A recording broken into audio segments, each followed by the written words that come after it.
നമ്മൾ ഇന്നത്തെ വീഡിയോ പരിശോധിക്കുന്നത് നമ്മളൊക്കെ ഓരോ സാധനങ്ങൾ പർച്ചേസ് ചെയ്യാൻ വേണ്ടി EMI അന്വേഷിക്കുന്ന സമയത്ത് പല ആളുകൾക്കും EMI റിജക്റ്റ് ആകാറുണ്ട്. അതുപോലെ തന്നെ ബജാജ് ഫൈനാൻസിൻ്റെ പോലത്തുള്ള ഏതെങ്കിലും കാർഡുകളോ അല്ലെങ്കിൽ ക്രെഡിറ്റ് കാർഡുകളൊക്കെ എടുക്കാൻ വേണ്ടി ആഗ്രഹിക്കുന്ന ആളുകൾക്ക് ഏറ്റവും പ്രധാന വെല്ലുവിളിയാണ് സിബിൽ സ്കോർ ഇല്ല എന്നുള്ളത്. സിബിൽ സ്കോർ വളർത്തിയെടുക്കാം എന്ന് പറഞ്ഞ് കുറേ ആളുകൾ പണം ആവശ്യപ്പെട്ടുകൊണ്ടൊക്കെ ബന്ധപ്പെടാറുണ്ടായിരിക്കും. പക്ഷേ അതൊക്കെ ഒരുപാട് തട്ടിപ്പുകളാണ്. നമ്മൾ ഇന്നത്തെ ഇവിടെ പരിശോധിക്കുന്നത് ജനുവിനായിട്ട് എങ്ങനെ സിബിൽ സ്കോർ ഇല്ലാത്ത ആളുകൾക്ക് സിബിൽ സ്കോർ ഉണ്ടാക്കിയെടുക്കുക എന്നുള്ളതാണ് നമ്മൾ ഇന്നത്തെ വീഡിയോ പരിശോധിക്കുന്നത്. തീർച്ചയായിട്ടും ഏതെങ്കിലും ലോണോ മറ്റോ ആവശ്യങ്ങൾക്കൊക്കെ വേണ്ടി ആഗ്രഹിക്കുന്ന ആളുകൾക്ക് അല്ല അതിനുവേണ്ടി ശ്രമം നടത്തുന്ന ആളുകൾക്കൊക്കെ ഈ വീഡിയോ ഉപകാരപ്പെടും. ഞാൻ ട്രൈ ചെയ്തുകൊണ്ടിരിക്കുന്ന ഒരു വിഷയമാണ് നിങ്ങൾക്ക് മുന്നിൽ ഞാൻ കാണിച്ചിരുന്നത്. അപ്പോൾ എന്താണെന്ന് നോക്കാം.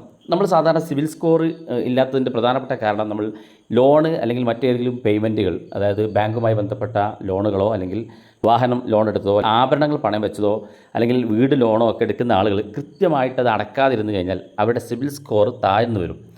കുറേ കാലങ്ങൾക്ക് ശേഷം അത് സിബിൽ സ്കോർ അവർക്ക് തീരെ ഇല്ലാത്ത രീതിയിലാകും. അതുപോലെ തന്നെ പ്രവാസികൾക്ക് ഏറ്റവും ഒരു വെല്ലുവിളിയാണ് സിബിൽ സ്കോർ ഇല്ല എന്നുള്ളത്. കാരണം പലപ്പോഴും അവർ ലോൺ എടുക്കാനോ അവരുടെ പേരിൽ ലോൺ എടുക്കാനോ അല്ലെങ്കിൽ അവരുടെ പേരിൽ എന്തെങ്കിലും സ്വർണ്ണാഭരണങ്ങൾ പണയം വെക്കാനോ ഒന്നും അവരുണ്ടാകില്ല. കാരണം അവർക്ക് വിദേശത്തായതുകൊണ്ട് അവരുടെ സ്വർണ്ണാഭരണങ്ങളൊക്കെ പണയം വെക്കുന്നവരുടെ ഭാര്യമാരോ വീട്ടിലുള്ളവരായിരിക്കും. അതുകൊണ്ട് തന്നെ പ്രവാസികൾക്ക് ഒരിക്കലും ഇത്തരത്തിൽ സിബിൽ സ്കോർ കിട്ടാനും സാധ്യത കുറവാണ്. അപ്പോൾ നമ്മൾ ഇന്നത്തെ ഇവിടെ പരിശോധിക്കുന്നത് പ്രവാസികളാണെങ്കിലും നാട്ടിലുള്ള ആളുകളാണെങ്കിൽ പോലും ആർക്ക് വേണമെങ്കിലും സിബിൽ സ്കോർ വളർത്തിയെടുക്കാൻ സാധിക്കുന്ന ഒരു ട്രിക്ക് ഞാൻ കാണിച്ചുതരാം. ആദ്യം ചെയ്യേണ്ടത്, ഞാനിപ്പോൾ സ്ഥിരമായിട്ട് ചെയ്യുന്ന ഒന്ന് ആമസോൺ പേ ലേറ്റർ ഉപയോഗിച്ചുകൊണ്ട് പണം പേയ്മെൻറ്റ് ചെയ്യുക എന്നുള്ളതാണ്. ആമസോൺ പേ ലേറ്റർ എന്നുള്ളത് നിങ്ങൾക്ക് കാണാൻ സാധിക്കും. അപ്പോൾ എനിക്ക് തീരെ സിബിൽ സ്കോർ ഇല്ലായിരുന്നു. കാരണം ഞാനൊരു പ്രവാസിയായിരുന്നു. അതുകൊണ്ട് തന്നെ എനിക്ക് സിബിൽ സ്കോർ ഇല്ല. ഞാൻ പ്രത്യേകിച്ച് ലോണോ മറ്റ് പേയ്മെൻറ്റുകളൊന്നും ഇതുവരെ ബാങ്കുമായി ബന്ധപ്പെട്ട് ഉപയോഗപ്പെടുത്തിയിട്ടില്ല. ലോൺ എടുക്കാനോ അല്ലെങ്കിൽ ആഭരണങ്ങൾ പണയം വെക്കാനോ ഞാൻ ശ്രമം നടത്താത്തതുകൊണ്ട് തന്നെ എൻ്റെ പേരിൽ സിബിൽ സ്കോർ ഇല്ല, റെക്കോർഡില്ല എന്നുള്ളതുകൊണ്ട് തന്നെ സിബിൽ സ്കോർ തീരെ താഴെയാണ്, സീറോയിലാണ് ഞാൻ കിടക്കുന്നത്. അപ്പോൾ ഞാൻ ആദ്യം ശ്രമിച്ചത് ആമസോണോ അല്ലെങ്കിൽ ഫ്ലിപ്കാർട്ടിലൊക്കെ ഉള്ള പേ ലേറ്റർ എന്നുള്ള ഒരു ഫീച്ചർ. ആമസോൺ ഓപ്പൺ ചെയ്തിരിക്കുകയാണ്. താഴെ നിങ്ങൾക്ക് വാലറ്റ് എന്നുള്ള ഓപ്ഷൻ കാണും. ഈ വാലറ്റ് എന്നുള്ള ഭാഗത്ത് നമ്മൾ ക്ലിക്ക് ചെയ്ത് കഴിഞ്ഞാൽ നമ്മളൊരു UPI ആക്റ്റീവ് ചെയ്ത് കൊടുത്തു കഴിഞ്ഞാൽ ഇവിടെ കാണാൻ നിങ്ങൾക്ക് പേ ലേറ്റർ എന്നുള്ളൊരു ഓപ്ഷൻ കാണാൻ സാധിക്കും. ഈ പേ ലേറ്റർ എന്നുള്ള ഓപ്ഷൻ ഉപയോഗിച്ചുകൊണ്ട് നിങ്ങൾ ആമസോണിൽ നിന്ന് എല്ലാ മാസവും 100 രൂപയുടെയോ അല്ലെങ്കിൽ 200 രൂപയുടെ സാധനം നമ്മൾ എല്ലാ മാസവും പർച്ചേസ് ചെയ്ത് കൃത്യമായ പണം നമുക്ക് അതിന് ഡേറ്റ് തീരുന്നതിന് മുന്നേ തന്നെ നമ്മൾ പേയ്മെൻറ്റ് ചെയ്ത് കൊടുത്താൽ, ഡ്യൂ ഡേറ്റ് തീരുന്നതിന് മുന്നേ നമ്മൾ പേയ്മെൻറ്റ് ചെയ്ത് കഴിഞ്ഞാൽ നമുക്ക് കൃത്യമായ ഒരു വർഷത്തോളം ഇത് നമ്മൾ ഫോളോ അപ്പ് ചെയ്ത് കഴിഞ്ഞാൽ നമ്മുടെ സിബിൽ സ്കോർ പതുക്കെ ഉയർത്തി കൊണ്ടുവരാൻ സാധിക്കും. എന്നാൽ ഞാൻ ഇതിനു വേണ്ടി ശ്രമിച്ചപ്പോൾ പേ ലേറ്റർ എന്നുള്ള ഭാഗത്ത് ഞാൻ ക്ലിക്ക് ചെയ്തപ്പം എനിക്കിവിടെ ഇതുപോലൊരു പോപ്പപ്പ് വന്നെങ്കിലും എനിക്ക് എനേബിൾ അല്ല എന്നാണ് പറയുന്നത്. കാരണം ഇവരും ആമസോൺ ആണെങ്കിലും ഫ്ലിപ്കാർട്ട് ആണെങ്കിലും ഒക്കെ ഈ ഒരു നമ്മുടെ സിബിൽ സ്കോർ ചെക്ക് ചെയ്യും. അത് കിട്ടിയില്ലെങ്കിൽ അവരുടെ പേ ലേറ്റർ നമുക്ക് ആക്റ്റീവ് ആക്കി തരില്ല, എലിജിബിൾ ആക്കി തരില്ല. പിന്നെ ഞാൻ ചെയ്യാൻ വേണ്ടി ശ്രമിച്ചത് ഒരു ക്രെഡിറ്റ് കാർഡ് എടുക്കുക എന്നുള്ളതാണ്. ക്രെഡിറ്റ് കാർഡ് എടുത്തുകൊണ്ട് നമുക്ക് സിബിൽ സ്കോർ വളർത്തിയെടുക്കാൻ സാധിക്കും. ഏതാണ് ക്രെഡിറ്റ് കാർഡ്, അതെങ്ങനെ ഉപയോഗിക്കാം, അങ്ങനെ ഉപയോഗിച്ചുകൊണ്ട് നമുക്ക് സിബിൽ സ്കോർ വളർത്തിയെടുക്കുക എന്നുള്ളതൊക്കെ ഞാൻ കാണിച്ചുതരാം. വീഡിയോ മുഴുവനായിട്ട് കാണുക, നിങ്ങളുടെ സുഹൃത്തുക്കൾ കൂടി വീഡിയോ ഷെയർ ചെയ്ത് കൊടുക്കുക. അപ്പോൾ അതിനുവേണ്ടി നമുക്ക് ഡൗൺലോഡ് ചെയ്യാനുള്ള ആപ്പിൻ്റെ ലിങ്ക് ഞാൻ ഡിസ്ക്രിപ്ഷനിൽ വെക്കുന്നുണ്ട്. അത് ക്ലിക്ക് ചെയ്തുകൊണ്ട് നിങ്ങൾക്ക് ഈ ആപ്പ് ഡൗൺലോഡ് ചെയ്യാൻ സാധിക്കും. ആപ്പ് ഡൗൺലോഡ് ചെയ്ത് കഴിഞ്ഞാൽ നമുക്കവിടെ മുകളിൽ നമുക്ക് പാൻ കാർഡുമായി ബന്ധിപ്പിച്ചിരിക്കുന്ന മൊബൈൽ നമ്പർ ടൈപ്പ് ചെയ്യാനാണ്. അപ്പോൾ ഞാനിവിടെ മൊബൈൽ നമ്പർ ടൈപ്പ് ചെയ്ത് കൊടുക്കുക. മൊബൈൽ നമ്പർ കൊടുത്ത് താഴെ കണ്ടിന്യൂ എന്നുള്ള ഭാഗത്ത് ക്ലിക്ക് ചെയ്ത് കൊടുക്കുക. അപ്പോൾ നമ്മുടെ മൊബൈലിലേക്ക് ഒരു OTP വരും. ആ OTP നമ്മളിവിടെ തിരിച്ചു കൊടുക്കണം. ശേഷം നമുക്കിവിടെ ഫസ്റ്റ് നെയിം അതുപോലെ തന്നെ ലാസ്റ്റ് നെയിമും നമ്മുടെ ഇമെയിൽ ID യും കൊടുക്കണം. പാൻ കാർഡിൽ നിങ്ങളുടെ പേര് എങ്ങനെയാണോ അതേ പേരും അതിൻ്റെ ലാസ്റ്റ് നെയിമും ഫസ്റ്റ് നെയിമാണ് നമ്മൾ കൊടുക്കേണ്ടത്. ശേഷം നമ്മുടെ മെയിൽ ID ഇവിടെ ടൈപ്പ് ചെയ്ത് കൊടുക്കണം. അല്പം ഒന്ന് വെയിറ്റ് ചെയ്ത് കൊടുക്കണം. വെയിറ്റ് ചെയ്ത് കൊടുത്തു കഴിഞ്ഞാൽ നമുക്ക് ഇതുപോലെ കാണാൻ സാധിക്കും. ഇപ്പോൾ ഞാൻ ഉപയോഗിക്കുന്നത് എനിക്ക് കാണിച്ചിരുന്നതിന് വേണ്ടി ഒരാളുടെ അക്കൗണ്ടാണ് ഞാൻ ക്രിയേറ്റ് ചെയ്യുന്നത്. അദ്ദേഹത്തിന് അത്യാവശ്യം സിബിൽ സ്കോർ നിലവിലുണ്ട്. ഇവിടെ കാണാൻ സാധിക്കും. നമ്മുടെ ക്രെഡിറ്റ് സ്കോറാണ് ചെക്ക് ചെയ്യുന്നത്. ഇവിടെ ഏകദേശം 738 ക്രെഡിറ്റ് സ്കോർ കാണിക്കുന്നുണ്ട്. അവിടെ സ്റ്റാർട്ട് എന്നുള്ള ഭാഗത്ത് നിങ്ങൾ ക്ലിക്ക് ചെയ്ത് കൊടുക്കുക. ഇവിടെ നിങ്ങൾക്ക് നിലവിൽ കാണാൻ സാധിക്കും. എനിക്കിവിടെ ഇപ്പോൾ 3 ബാങ്കാണ് ഈ ഒരു ആപ്പ് നൽകിയിരിക്കുന്നത്. പക്ഷേ 2 ബാങ്കും ഞാൻ നിൽക്കുന്ന ഏരിയയിൽ, അതായത് എൻ്റെ ലൊക്കേഷനകത്ത് എനിക്കിത് ലഭ്യമല്ല എന്ന് പറയുന്നുണ്ട്. SBM ബാങ്കും അതുപോലെ DCB ബാങ്കും ഞാൻ നിൽക്കുന്ന ലൊക്കേഷനിൽ എനിക്ക് ലഭിക്കില്ല എന്ന് കാണിക്കുന്നുണ്ട്. എനിക്ക് കിട്ടുക ഏറ്റവും മുകളിൽ ഇന്ത്യൻ ഓവർസീസ് ബാങ്ക് എന്നുള്ളതാണ്. ഇതാണ് ഞാൻ ഉപയോഗിക്കാൻ വേണ്ടി ശ്രമിക്കുന്നത്. ഓർക്കുക, നിങ്ങളുടെ ലൊക്കേഷനിൽ നിങ്ങൾക്ക് ഈ ബാങ്കുകൾ 3 ബാങ്ക് ഇവിടെ നൽകുന്നുണ്ട്. ഈ 3 ബാങ്കും നിങ്ങൾ ചെക്ക് ചെയ്ത് നോക്കുക. ഏതാണോ കിട്ടുന്നത് നിങ്ങൾ എടുക്കുക. ഇവിടെ സംഭവിക്കുന്നത്, അതായത് നമ്മൾ ഫിക്സഡ് ഡെപ്പോസിറ്റ് ചെയ്ത് ഒരു ക്രെഡിറ്റ് കാർഡ് സംഘടിപ്പിച്ചെടുക്കുക എന്നുള്ളതാണ്. ഈ ഫിക്സഡ് ഡെപ്പോസിറ്റ് വെച്ച് നമ്മൾ നേരത്തെ ഫിക്സഡ് ഡെപ്പോസിറ്റ് ചെയ്ത ആ ക്യാഷ് കൊണ്ട് തന്നെ നമ്മൾ സാധനങ്ങൾ പർച്ചേസ് ചെയ്യുക. അങ്ങനെ ഒരു മിനിമം തുക നിങ്ങൾ ഈ ഒരു 30% മാത്രം നിങ്ങൾ പർച്ചേസ് ചെയ്ത് എല്ലാ മാസവും കൊണ്ടു നടന്നാൽ നിങ്ങൾക്ക് ഒരു 6 മാസം അല്ലെങ്കിൽ ഒരു വർഷം പൂർത്തിയാകുമ്പോഴത്തേക്ക് നല്ലൊരു ക്രെഡിറ്റ് സ്കോർ, നല്ലൊരു സിബിൽ സ്കോർ നിങ്ങൾക്ക് ഉയർത്തിയെടുക്കാൻ സാധിക്കും. അപ്പോൾ ഇവിടെ ബാങ്കിൻ്റെ ഏതൊരു ഭാഗത്ത് ക്ലിക്ക് ചെയ്യുക. താഴെ കാണുന്ന കണ്ടിന്യൂ വിത്ത് ഇന്ത്യൻ ഓവർസീസ് ബാങ്ക് എന്നാണ് ഞാൻ സെലക്ട് ചെയ്ത്. അത് ഇവിടെ താഴെ കണ്ടിന്യൂ കൊടുക്കുക. അപ്പോൾ നമ്മളൊരു പേയ്മെൻറ്റ് ചോദിക്കും.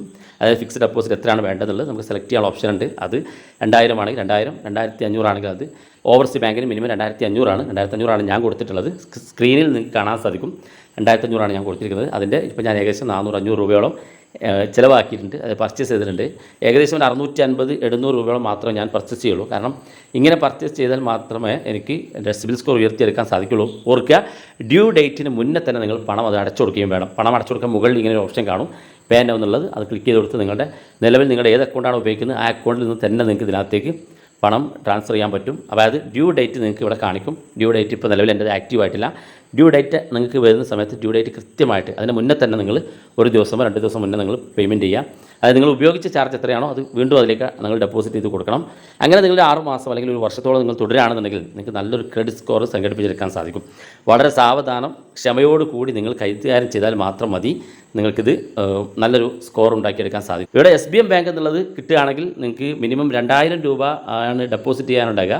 2000-ന് മുകളിൽ എത്രയും നിങ്ങൾക്ക് ഡെപ്പോസിറ്റ് ചെയ്യാൻ പറ്റും. ഇപ്പം തുടക്കത്തിൽ നിങ്ങൾ സിബിൽ സ്കോർ ഉണ്ടാക്കുന്നതിന് വേണ്ടി 2000 രൂപ നിങ്ങൾ ഇവിടെ ഡെപ്പോസിറ്റ് ചെയ്ത് കൊടുത്തത് മുന്നോട്ട് കൊണ്ടുപോകുക. ഇനി പ്രത്യേകിച്ചൊന്നും ചെയ്യാനില്ല. നിങ്ങളൊരു വീഡിയോ KYC ഉണ്ടാകും. ആദ്യം പേയ്മെൻറ്റ് ചെയ്തതിന് ശേഷം മാത്രമേ KYC ലഭിക്കുള്ളൂ. അപ്പോൾ KYC ചെയ്യുന്നതിന് മുന്നേ നിങ്ങൾ പേയ്മെൻറ്റ് ചെയ്യുക. പേയ്മെൻറ്റ് ചെയ്തതിന് ശേഷം KYC കിട്ടും. വീഡിയോ KYCക്ക് വേണ്ടി നിങ്ങളൊരാൾ കോൺടാക്ട് ചെയ്യും. ആ കോൺടാക്ട് ചെയ്യുന്ന സമയത്ത് പാൻ കാർഡിൻ്റെ 2 സൈഡും കാണിച്ചു കൊടുക്കുക. അതിനുശേഷം നിങ്ങളുടെ പേര് പറയാൻ പറയും. അപ്പോൾ നിങ്ങളുടെ പേര് പറഞ്ഞു കൊടുക്കുക. അതിനുശേഷം നിങ്ങളുടെ ഒരു വെള്ള പേപ്പർ നിങ്ങൾ സൈൻ ചെയ്തിട്ട് അതും കൃത്യമായിട്ട് വെച്ച് കൊടുക്കുക.